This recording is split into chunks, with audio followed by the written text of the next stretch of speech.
conocido como el capítulo de la fe. Algo que seguramente a todos nosotros nos atrae de una manera particular, porque está claro que cuando uno busca a Dios, la Biblia dice que todo el que le busca, le encuentra. Así que cuando uno lee la Escritura, encuentra a Dios en ella si uno lo desea. Y Hebreos 11, 33, vamos a leer la primera frasecita de ese versículo. Hebreos 11, 33 dice lo siguiente: por la fe, estas personas conquistaron reinos. Por la fe, estas personas conquistaron reinos. Después dice, gobernaron con justicia y recibieron lo que Dios les había prometido. Y hay algo que cuando uno piensa en conquistar, la historia humana tiene muchos conquistadores, pero creo que nadie en el nivel de Alejandro Magno. Nadie ha conquistado tanto como Alejandro Magno, en tan poco tiempo. De hecho, muchos de los grandes hombres de la historia se inspiraron en la vida de Alejandro Magno, en sus conquistas. Y sabe que aparentemente la conquista es algo que nos preocupa a todos los seres humanos. Todos queremos conquistar y conquistar y conquistar. Venga conmigo por favor a Proverbios 16, 32. Allí la Escritura también habla acerca de una conquista. Proverbio está después de los Salmos, más o menos a la mitad de la Biblia por ahí. Usted va a encontrar, así como hemos leído la primera parte del versículo de Hebreos, vamos a leer la segunda parte de este versículo de Proverbios 16, 32.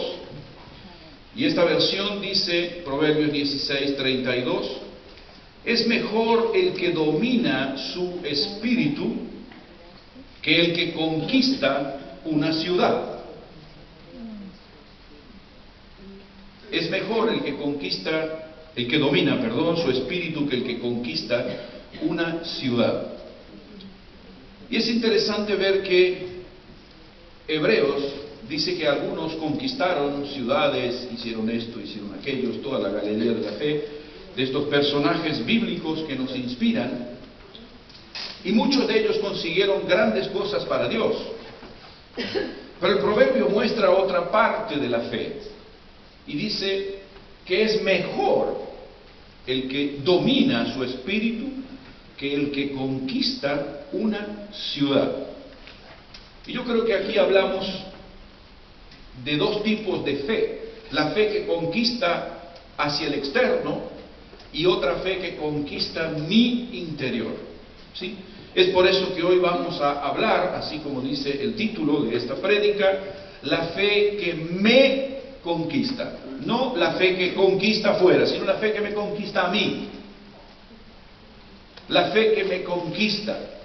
Ahora, hay algo que yo quiero compartir con vosotros. Todos sabéis que es un momento difícil y complicado para mí por causa de este amigo que se me fue con el Señor. Él es el pastor Dominic y su esposa Susi. Ellos han sido nuestra familia durante un año, y la verdad es que aquí y en Monza y en Brasil y en Argentina y sabe el Señor en cuántos países del mundo hemos orado para que Dios sane a Walter, pero Dios no lo sanó. Y uno podría decir de pronto, ¿qué es lo que ha pasado? ¿Por qué oramos en tantos lugares y ayunamos y no pudimos conquistar esta enfermedad? Y él, gracias, no pudimos derrotar a esta enfermedad. Y la Biblia dice que algunos por fe conquistaron ciudades, pero nosotros no pudimos conquistar esta enfermedad. Yo recuerdo que hace 32 años que me he convertido, y por el año 2002, cuando el Señor nos llamó para salir a la obra misionera, antes de obviamente pensar en venir, Yo hice un viaje que se llama viaje de exploración. Estuve 15 días aquí en España y estuve 15 días en Italia. Allí en Italia conocí una familia en la zona de Nápoles, una familia preciosa realmente, con la cual he mantenido el contacto durante muchísimo tiempo. Ahora hace un buen tiempo que no estoy más en contacto con ellos. Son esas amistades muy fuertes y que de pronto yo sé que si voy a su casa ahora me va a recibir. ¿Por qué? Porque eso que provoca la unidad espiritual de la iglesia. Y la mujer de esta familia, una mujer que ahora tendrá 65 años, 70 más o menos, ella había tenido durante su infancia poliomielitis. ¿Sí? Para los que no lo saben, seguramente, bueno, por lo que veo de edad, todos sabemos que es la poliomielitis. ¿Sí? Ella tenía muy débiles sus piernas, de hecho, en su casa tuvieron que construir un ascensor interno para que ella se pudiera mover. ¿Sí? Y recuerdo que ella estaba muy angustiada por esto, porque su pastor le decía que ella no se sanaba porque no quería. ¿Cómo? Sí. Oh, es verdad. Encima que ella estaba con un problema de salud muy serio, no podía caminar. Tenía que cargar con la culpa de que teóricamente ella no quería ser sanada y por eso no era sanada. ¿Por qué? Porque si usted va a la Biblia, uno lee que Jesús dijo, conforme a tu fe te será hecho. O sea, si yo creo y quiero que alguien se sane, se tiene que sanar, porque lo dice la Biblia. Claro, cuando uno toma un versículo así y hace doctrina, pasan cosas como estas. Yo recuerdo que estuve hablando con esta mujer cuando volvimos en el año 2005, 3 años después, 1 hora y media por teléfono para ayudarla a quitar esa teología equivocada de su cabeza. Porque si usted piensa que todas las veces que usted ore siempre se va a sanar, entonces vaya contando cómo es que hasta ahora no conozco una persona de 150 años, tiene que haber muerto alguno, ¿no? O nunca hubo cristiano hasta ahora. Siempre hubo cristianos y están en el cielo, hermano. Se murieron todos. Todos. Y nosotros también nos vamos a morir. Todos nos vamos a morir. Ay, no hay que hablar de eso. Es lo único seguro que tenemos. Que en algún momento nos vamos a morir, hermano. Ahora, ¿cuál es la cuestión? Desafortunadamente, esta mujer no es la única a la cual le hicieron creer algunos mercaderes de la fe que si uno tiene fe, el milagro va a llegar. De alguna manera Dios está obligado a hacer algo porque vos crees que va a pasar.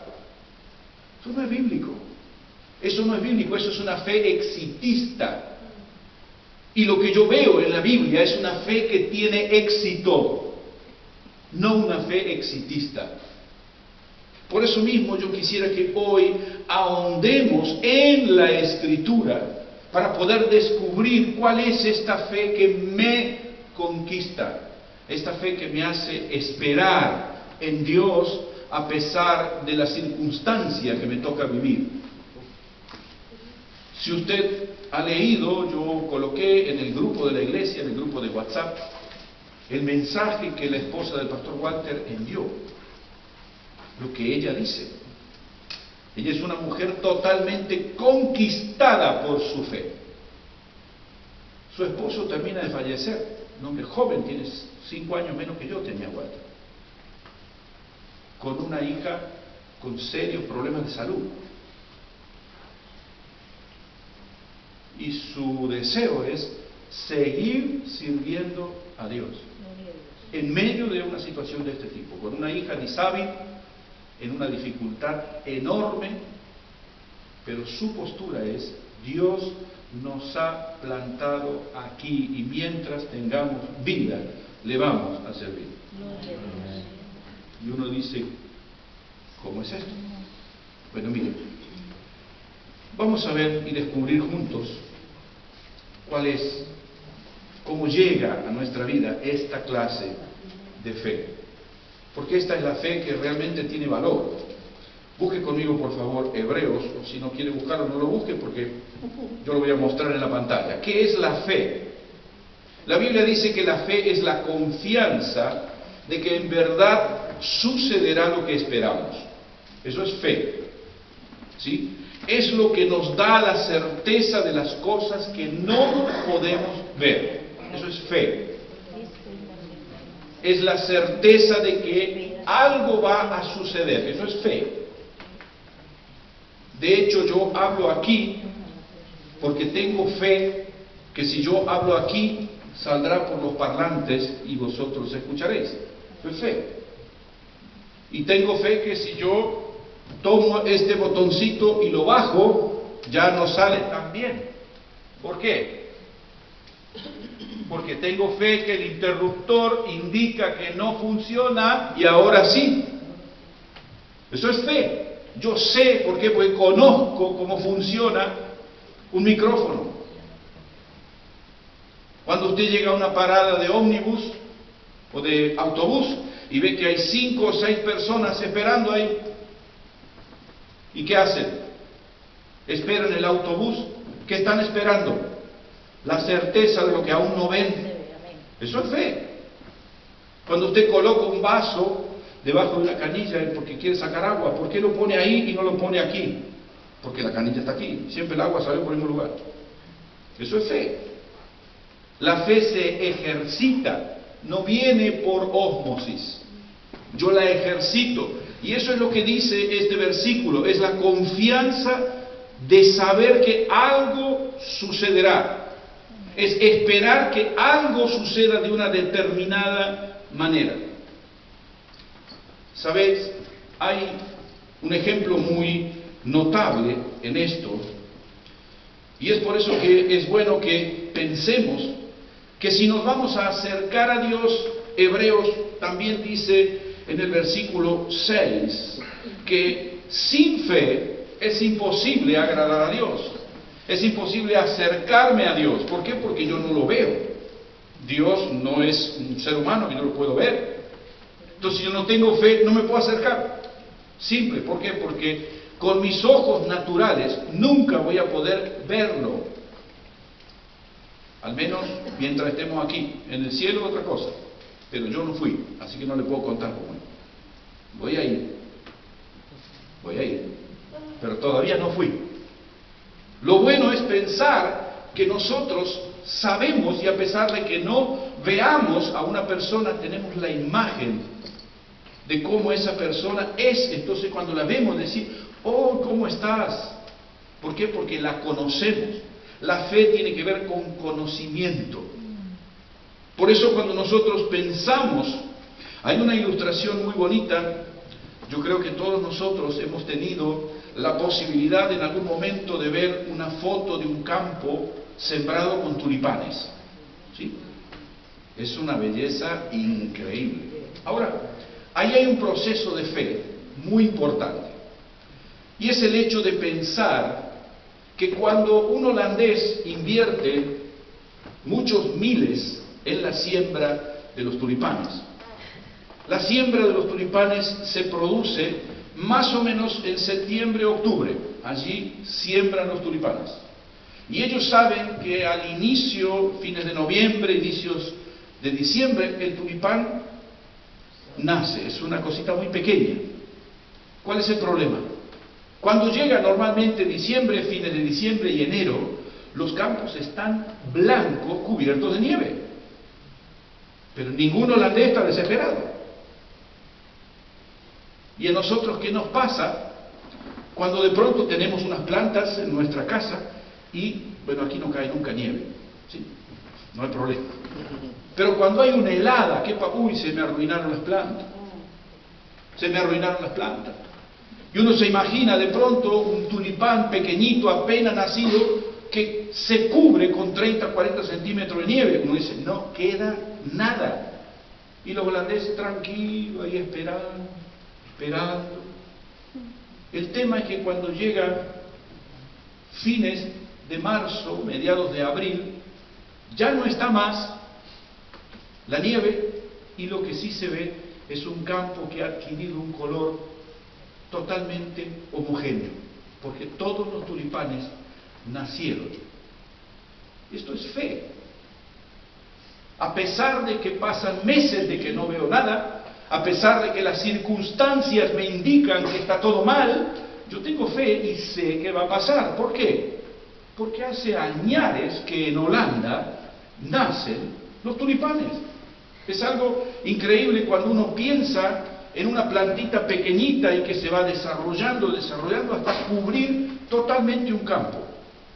Y la persona no se desespera ni en enero, ni en febrero, ni en marzo, si todavía hay nieve, porque sabe que en algún momento, cuando salga el sol y se derrita totalmente la nieve, él va a poder recoger sus tulipanes. Eso es fe. Eso es fe. Es lo mismo que ellos vienen haciendo de un buen tiempo. Ahora, es interesante descubrir cómo todo este capítulo 11 de Hebreos habla respecto de la fe y lo que la fe ha provocado en diferentes personas. Toda la historia, de alguna manera, de Israel está resumida en este capítulo. Y una de las cosas importantes que vemos aquí, y que es lo que yo quisiera ver, es que para establecer esa relación con Dios necesitamos, sí o sí, de fe. Sin fe no nos podemos relacionar con Dios, porque no lo vemos. Sencillo. Todas nuestras relaciones están fundamentadas en lo que vemos. A Dios no lo vemos. Tenemos la palabra, tenemos el Espíritu, pero si nosotros no nos guiamos por el Espíritu y por la palabra, no nos podemos relacionar con Dios, porque es por fe nuestra relación. Y también nos permite de observar el capítulo 11 de Hebreos, dos manifestaciones de esta misma fe. Como yo dije al principio, una fe que conquista y una fe que me conquista. Una de las cosas que nos dice la Escritura, vamos a ver, acompáñenme por favor, vamos a leer aquí en la pantalla, Hebreos 11, del 29 al 35. Aquí vamos a ver algunos versículos en los cuales la Escritura menciona claramente las cosas que algunas personas consiguieron por fe.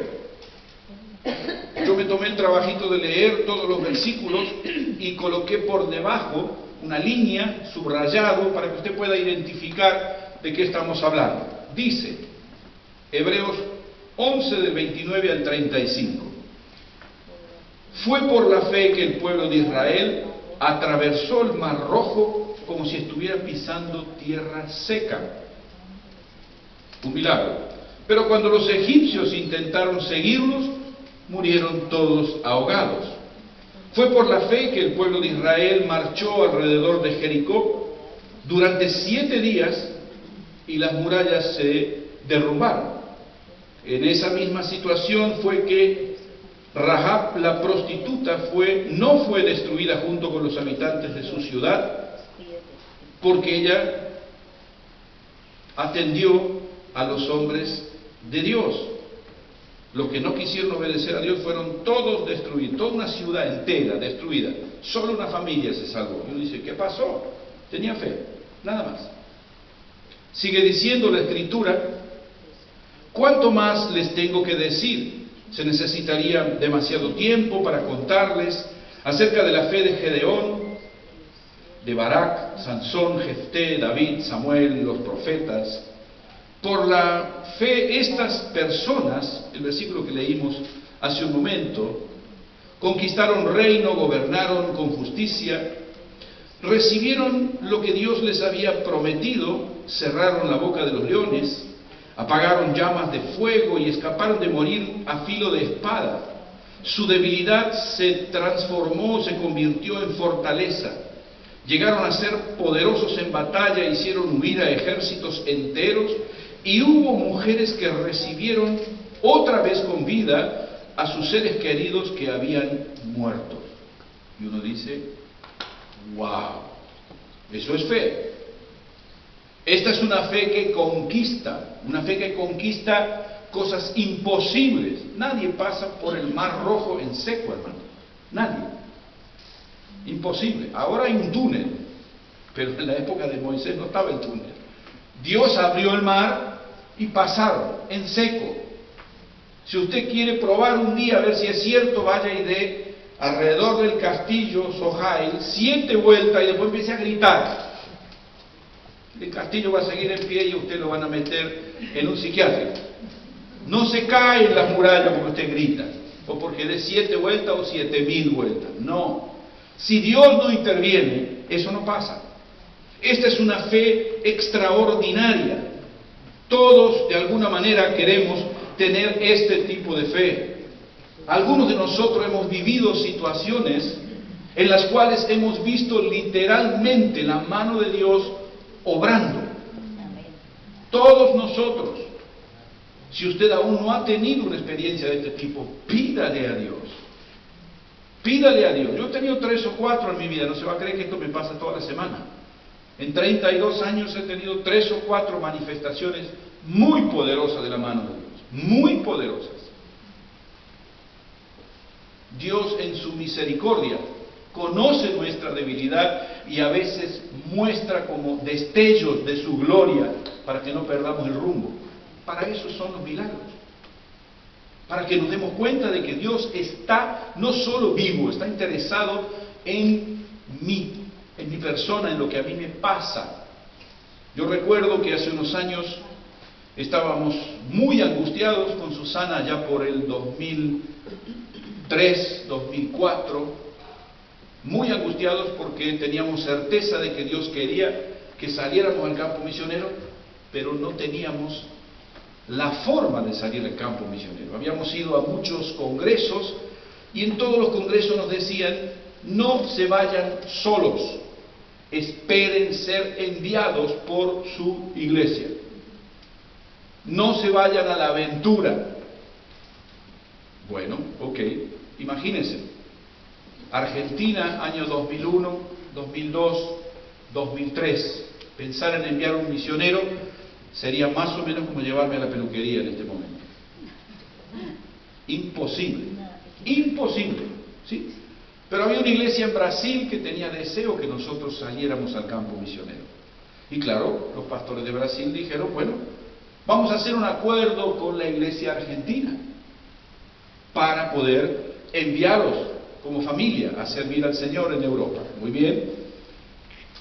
2002, 2003, visitando iglesias, visitando muchísima gente para tratar de ver cómo podíamos nosotros hacer un acuerdo con la iglesia de Brasil. No conseguíamos ningún tipo de apoyo económico en Argentina.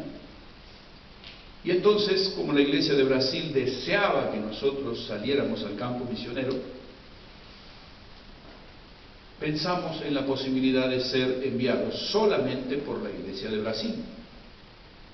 Cambiar nuestro ministerio para pertenecer a la iglesia de Brasil y ser enviados por la iglesia de Brasil como misioneros biocupacionales.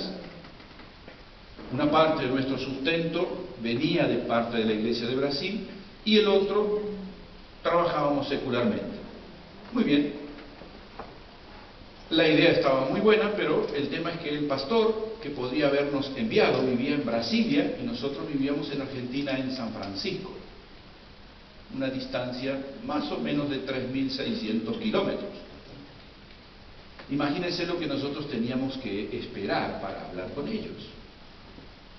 Y a mitad de febrero nosotros orábamos con Susana de hacía varios meses: Señor, ¿cuándo vamos a poder hablar con los pastores de Brasil para poder cerrar nuestro envío misionero? O que definitivamente eso no se dé y nos quedamos tranquilos en Argentina. Si tú no quieres que nosotros vayamos, nosotros nos quedamos. Pero si tú quieres que vayamos, tienes que hacer algo. Bueno, mitad de febrero, recuerdo de haber estado en mi trabajo y orábamos todos los días con Susana. Gracias al Señor seguimos haciendo hasta el día de hoy. Padre, necesito una señal. ¿Cuándo vamos a hablar con los pastores de Brasil? Esa era nuestra oración: noviembre, diciembre, enero, febrero del 2004. Y recuerdo que a mediados de febrero, estando en mi trabajo, Yo no sé si tuve la idea, alguien me habló o qué fue lo que pasó, pero una certeza se apoderó de mí de que nosotros íbamos a poder hablar con los pastores de Brasil el 8 de abril, mediado de febrero. Imagínense. Dije, bueno, ok, gracias Señor, que tengo la respuesta. Muy bien. Como a los 10 días me llama el pastor de Brasil y me dice que sí, que va a venir para Argentina y que quiere encontrarse conmigo. Y dije, wow. ¿Y cuándo viene, pastor? Y dice, y no sé todavía, no tengo marzo, principio de abril. Wow. Muy bien.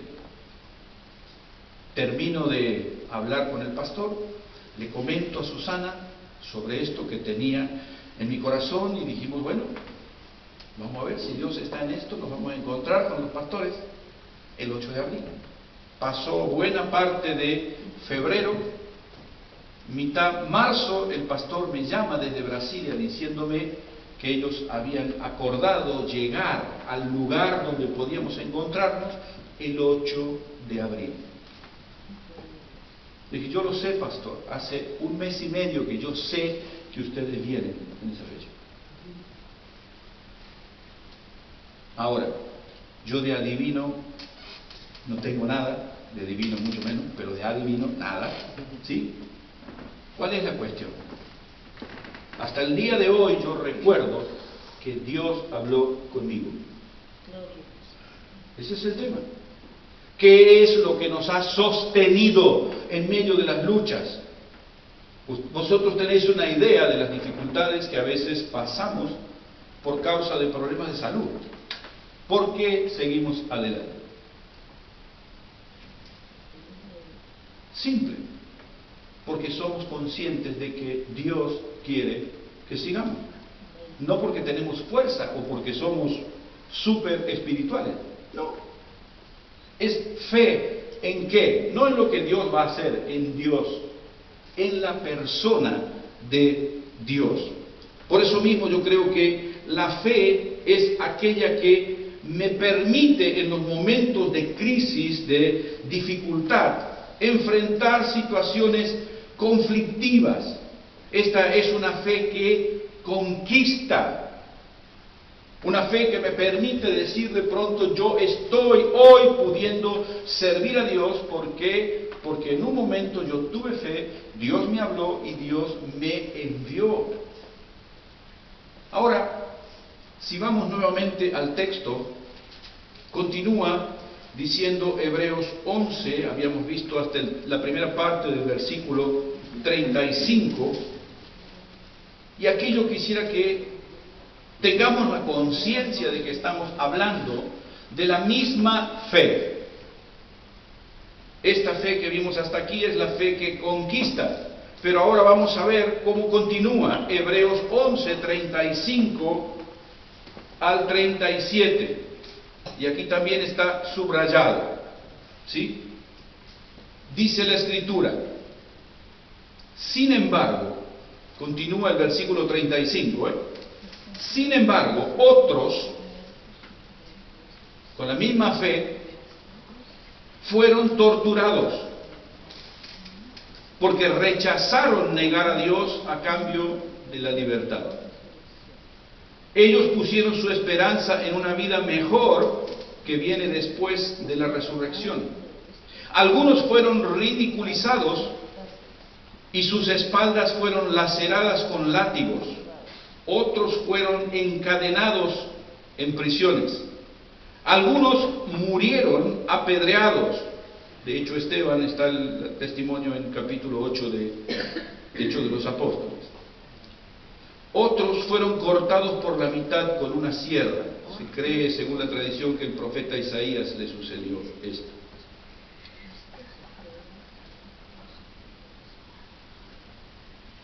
A otros los mataron a filo de espada. Otros anduvieron vestidos con pieles de ovejas y cabras, desposeídos, oprimidos y maltratados. Gente con fe, hermano. Le pasó todo esto. Algunos conquistaron reinos, otros murieron aserrados. Los dos tenían la misma fe. por una sencilla razón. Esta fe es una fe que no es popular, es una fe que no vende. Es una fe que me permite pensar que yo no voy a renunciar a Dios a pesar de lo que me esté pasando. Esto es fe. Esta es la fe que me conquista. No conquista afuera, ok. Pero cuán importante es que yo tenga esta fe que me conquista. ¿Por qué? Porque el proverbio dice claramente, es mejor el que domina su espíritu que el que conquista una ciudad. Y yo creo que cuando nosotros pensamos en esta fe que no renuncia, mire lo que dice ahí el mismo capítulo 11 de Hebreos. Hebreos 11, 13 al 16. Continúa diciendo la Escritura, todas estas personas murieron aún creyendo lo que Dios les había prometido. Y aunque no lo recibieron, lo vieron desde lejos y lo aceptaron con gusto. Coincidieron que eran extranjeros y nómadas aquí en este mundo. Es obvio que quienes se expresan así esperan tener su propio país. Si hubieran añorado el país del que salieron, bien podrían haber regresado. Y no está hablando de la tierra prometida, hermano, está hablando del cielo. ¿Sí? Y mire lo que dice el versículo 16. Sin embargo, buscaban un lugar mejor, una patria celestial. Por eso, y preste atención, ahí está también subrayado, Dios no se avergüenza de ser llamado el Dios de ellos. Wow. Dios no se avergüenza de aquellos que esperan aún sufriendo la muerte. No están dispuestos a negociar nada por amor a Dios. Y honestamente, hermanos, yo quiero tener esta fe, independientemente de lo que suceda. No digo que la tengo, la anhelo con todo mi corazón, porque sé que es lo único que tiene valor. ¿Por qué? Porque lo que hoy tengo va a pasar, porque esta caja en la que está mi espíritu un día estará en el cementerio. Pero yo no quiero que Dios se avergüence de mí. Yo quiero llenar el corazón de Dios de gozo. Y la mejor forma de hacerlo es confiando en Él, sabiendo que Él va a escoger lo mejor para mí. ¿Cómo te sientes tú cuando alguien viene y te dice, qué bien me hace poder confiar en ti? ¿Cómo te sientes? ¿Qué hay dentro tuyo? Imagínate el corazón de Dios cuando tú dices, Señor, no importa, no importa lo que tenga que venir, lo que tenga que pasar. Como dice la canción, es muy fácil cantar, pero al momento de la prueba la cosa cambia y bastante. Está claro que a los ojos humanos estas personas perdieron. Fueron aserrados, fueron quemados vivos, fueron asesinados. Y aparentemente Dios no hizo nada. Y cuando uno lo ve desde ese punto de vista, uno dice, ¿por qué Dios no intervino? Porque esta es una fe que necesita ser honrada. Estas personas esperaban a Dios, no a lo que Dios les podía dar. Al dador de la promesa, no a la promesa. Si puedo, gloria a Dios. Si no puedo, gloria a Dios. Estas son las personas de las cuales Dios no se avergüenza de ser llamado su Dios. Y es interesante que cuando uno continúa leyendo sobre, venga conmigo por favor ahí mismo, donde habíamos dejado de lo que decíamos de los que fueron torturados porque rechazaron negar a Dios a cambio de su libertad. Algunos murieron apedreados, otros los cortaron por la mitad con una sierra. Lo voy a leer aquí, ¿sí? y a otros los mataron a filo de espada, algunos anduvieron vestidos con pieles de ovejas y cabras, desposeídos, oprimidos y maltratados. Y usted se pregunta, ¿por qué? ¿Por qué? ¿Qué dice el versículo 38? Tengo varias versiones porque, honestamente, hay demasiada buena noticia en este versículo 38. El mundo no era digno de ellos. Y usted pregunta por qué falleció mi amigo. A mí me duele, pero el mundo no era digno de que él continuara viviendo. A los ojos de Dios no es una tragedia. En la eternidad no es una tragedia. Claro que a mí me duele y no dudo que a su esposa y a sus hijos. Pero puedo entender por lo que dice este versículo que en un momento determinado, cuando hay un santo que es demasiado santo, Dios dice, demasiado santo. ¿Cómo estaban? Mire lo que dice, por favor. Vagaban por desiertos y montañas, se escondieron en cuevas, en hoyos de la tierra. Debido a su fe, todas estas personas gozaron de buena reputación, aunque ninguno recibió todo lo que Dios le había prometido en esta tierra. Claro. Cuando uno lee esto, se da cuenta por qué Pablo dice, si nuestra fe en Cristo es solamente para esta tierra, somos los más pobres y miserables de todos los seres humanos. ¿Por qué? Si no, el Espíritu Santo no responde. ¿Cuál es la cuestión? Lo que Dios realmente tiene para nosotros, no lo vamos a recibir nunca en esta tierra. Porque Jesús dijo esto: no hagáis tesoros aquí, pero allá. Acá todo se pierde, acá todo se volatiliza. Y es por esto que yo veo que estas personas, de alguna manera, glorificaron a Dios aún en medio de su aparente debilidad. Esto me recuerda, hay un libro precioso, yo lo tengo en PDF, si alguno de vosotros lo quiere se lo puedo pasar, muy lindo libro que se llama Cuando el cristianismo era nuevo, un libro fantástico. Y este libro inicia contando la historia de un hombre, un tal Policarpo, que se dice, según la historia, que fue un discípulo del apóstol Juan.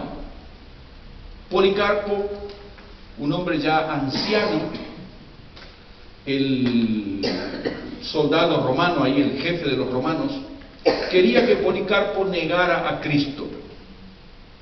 Y entonces le insistió y le dijo: Policarpo, si tú niegas a Cristo, yo te dejo ir a tu casa. Yo quiero salvarte. Pero por favor, tienes que decir: yo niego a Cristo. Solo esto y te salva tu vida. Y la historia cuenta que Policarpo dijo: ¿cómo puedo negar a Cristo? ¿Cómo podría negar a Cristo si Él no me ha hecho más que bien? ¿Cómo podría negarlo? La historia dice que este hombre se enfureció tanto que lo hizo atar detrás de un carro para que dieran vueltas y vueltas y vueltas y vueltas hasta que lo destrozaron. ¿Qué pasó? Demasiado digno para este mundo. Hoy hay hermanos nuestros en diferentes países que están siendo quemados vivos, demasiado dignos para este mundo. Lo que dice la Escritura. Esto me permite ver que nuestra fe no tiene que ver solamente con las cosas de esta tierra. Y una de las cosas que más me impactan en este aspecto, algunas de las versiones que yo he visto de este versículo es: el mundo no era digno de ellos. Hay una traducción de la Nueva Versión Internacional que dice: el mundo no merecía gente así. y una versión italiana que se llama la Biblia de la Gioia, dice, demasiado buenos para este mundo. Esto es lo que piensa Dios de las personas que pierden de alguna manera, que se mueren.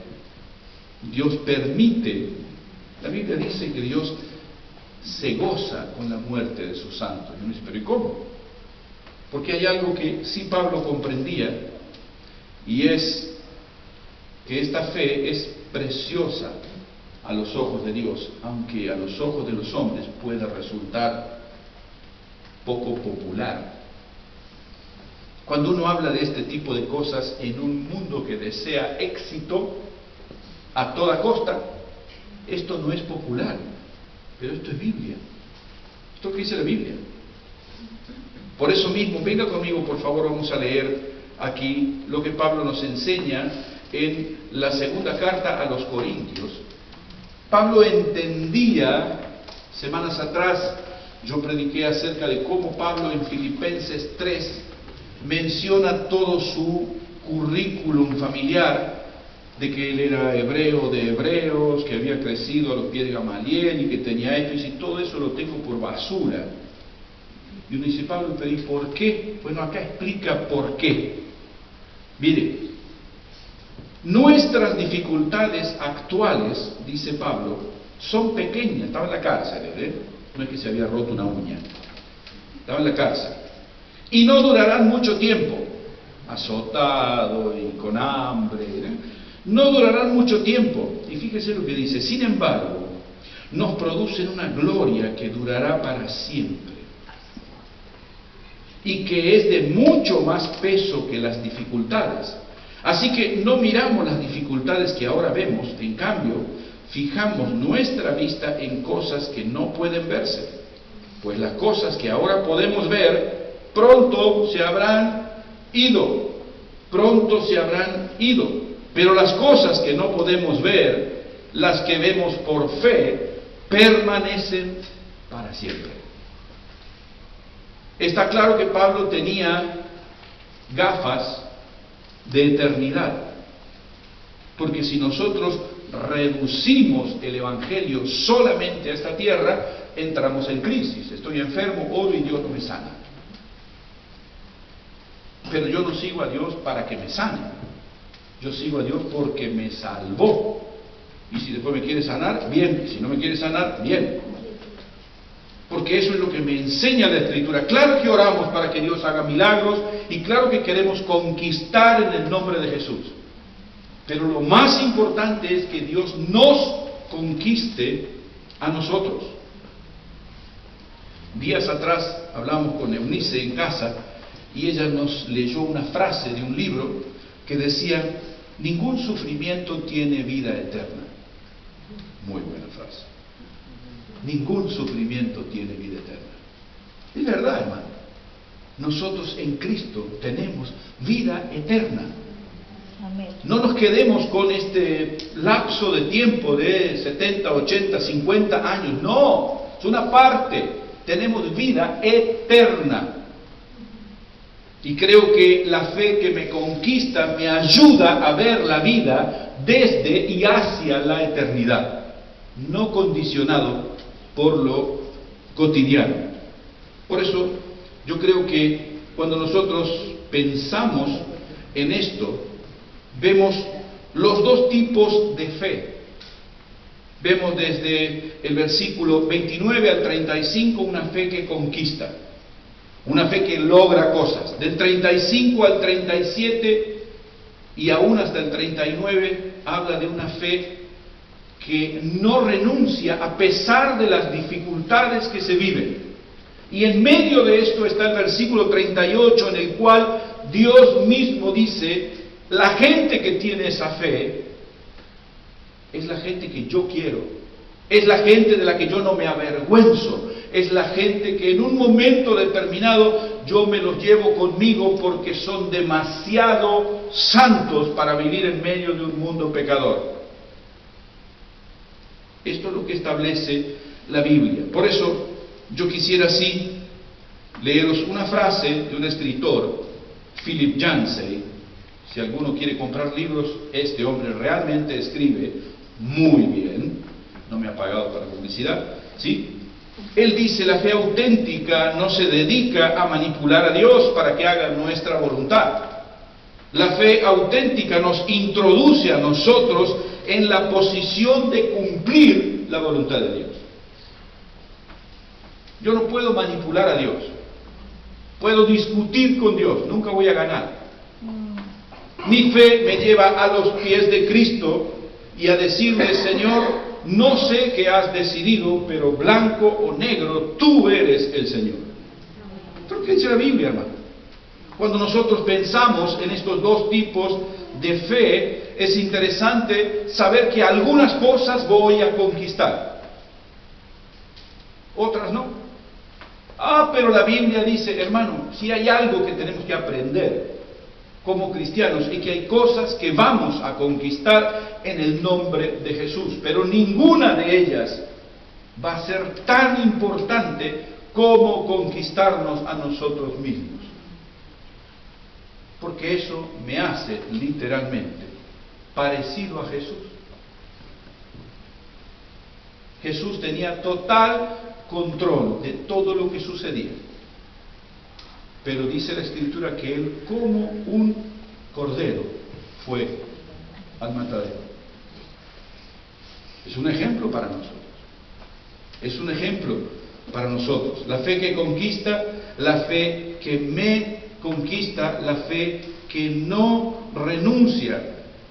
Y por eso yo creo que cuando uno piensa en esos campos de tulipanes, uno tiene lógicamente la idea de que puedo sembrar, y estoy sembrando en un terreno hiperfértil. Siembro en Dios y voy a cosechar. Podré verlo aquí o no, pero es una cosecha que siempre va a dar frutos, siempre. Porque Dios no es hombre para mentir. No, vos tenés que, te va a ir bien, te va a ir bien. No. Con Dios sí te va a ir bien, seguro. Algunas cosas las vamos a ver aquí, otras no. Esa es la gran verdad. Y recuerdo, volviendo un poquito al testimonio del pastor Walter y su familia, os quiero compartir una historia de dos misioneros que habían servido en África durante más de 50 años y estaban volviendo en un barco a su país con todas sus pertenencias, y que cuando estaban llegando al puerto vieron que estaba pero había un mundo de gente, había como una banda y bandera y la gente que gritaba afuera, y claro, imaginamos, ¿no? Dos ancianitos de 70 y algún años decían, wow, pero ¿por qué toda esta gente? Mirá el recibimiento que nos están dando. Nosotros no somos nada. O sea, ¿por qué la gente nos recibe así? ¿Qué hicimos? Si todo lo que hicimos lo hizo la gracia de Dios. Y claro, bueno, ellos eran misioneros, como nosotros, viajaban en la octava clase, no en la segunda o tercera, en la octava, ¿sí? Bien abajo. ¿Cuál es la cuestión? Entonces decidieron, bueno, vamos a cambiarnos la ropa, vamos a ponernos lindos, porque seguramente la gente se va a querer sacar fotos con nosotros. Y claro, como pudieron, se acomodaron, se pusieron la mejor ropa, y cuando llegan a la parte superior, lo único que encuentran son papeles en el piso. No había quedado más nada. Todos se habían ido. Y claro, el nonito no le gustó mucho la idea. Quedó bastante mal. Y los dos se fueron con su valijita a su casa. Y cuando llegaron a la casa, el nono, muy dolido, le dice a su esposa, ¿por qué no le preguntás a Dios? ¿Por qué cuando llegamos a casa nadie vino a recibirnos? ¿Por qué? Obviamente la nonita no tenía una respuesta para darle. Pero le dijo, mujer sabia, voy a orar y le voy a preguntar a Dios, ¿por qué no había nadie cuando llegamos a casa? Muy bien. En el momento en que ellos estaban una mañana compartiendo, estudiando juntos la Escritura, el nonito le pregunta, ¿te dijo algo Dios? ¿Por qué cuando llegamos a casa nadie nos vino a recibir? Y ella le dice, sí, Él me dijo que todavía no llegamos a casa, que nuestra casa no está aquí. Ese es el tema. Nuestra casa no está aquí. Yo creo que lo mejor está por venir, pero no aquí. Y está claro que el cuerpo quiere salud, mis ojos quieren seguir viendo, pero cuando pienso en la historia, cuando veo la Escritura, cuando miro a mi alrededor y veo lo que Dios continúa haciendo, lo más valioso que podemos tener es una fe que me conquista, una fe que espera en Dios, la fe de Job. Job va a Dios, se presenta delante de Dios y dice, yo me voy a presentar delante de Dios. Y aunque Él me mate, en Él esperaré. Es la fe de Esther cuando debe presentarse frente al rey Asuero. Mardoqueo le dice, Esther, quizás si no has sido designada reina para este día. Y entonces Esther dice, di a los habitantes de Judá que oren por mí. Y yo voy a ir a hablar con el rey, aunque si la ley no lo permite. Y si tengo que perecer, que perezca. Wow. Dios se pone muy contento cuando nosotros tenemos esa fe. Póngase de pie y vamos a orar.